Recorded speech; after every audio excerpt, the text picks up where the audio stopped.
This month's fishing forecast is brought to you by my newest sponsor, Finn's Braids. They make a situational style braid. That way you have a choice of line styles no matter what conditions you're fishing, from a company you can trust, made right here in the United States. So go to their website at finnsfishing.com to check out their line of situational style braids to meet your needs. So here we are into the month of April. Our cool weather is behind us, but the cool weather really isn't out of here. We're still having cool fronts coming through, and these cool fronts is not really letting our water temperature warm up the way we want it to warm up.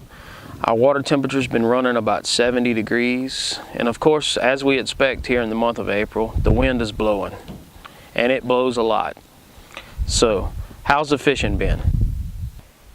Now, the redfish action this month has been great.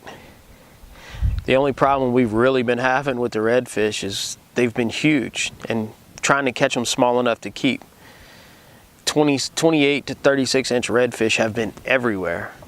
Now this should be continuing into the rest of the month of April, in the first part of May, with smaller fish moving in amongst these fish. You know, you're gonna find these redfish in the shallow ponds and in the shallow canals throughout the whole marsh this month. We're going to look for them in about 1 to 2 foot of water, hanging out right up against the grass. And they're going to be real aggressive this month, so we're going to throw like a spinnerbait, a gold spoon, just a 1/4 ounce jig head with the color of soft plastic to your choice, depending on what the water clarity is at the area you're fishing.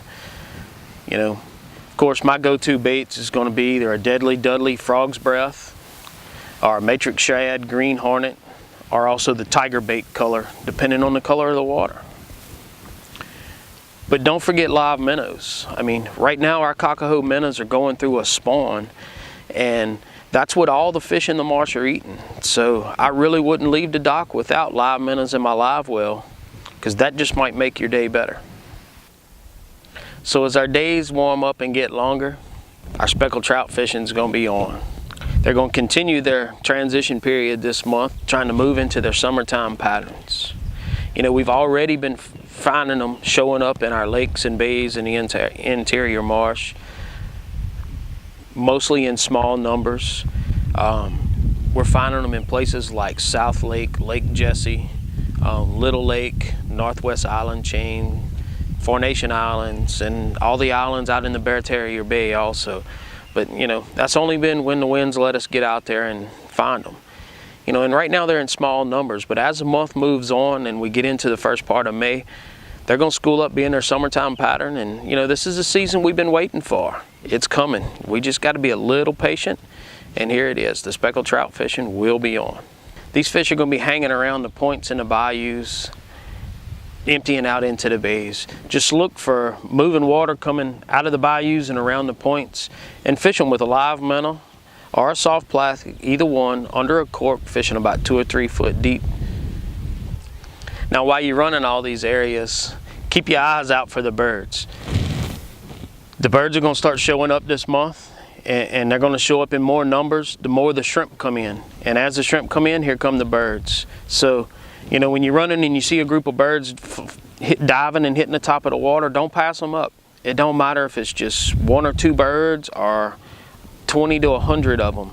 Always try every group of birds that you see, because you never know what group of birds are going to have the nice trout up under them. And then when you get up under the birds, it's not going to really matter what you throw at them.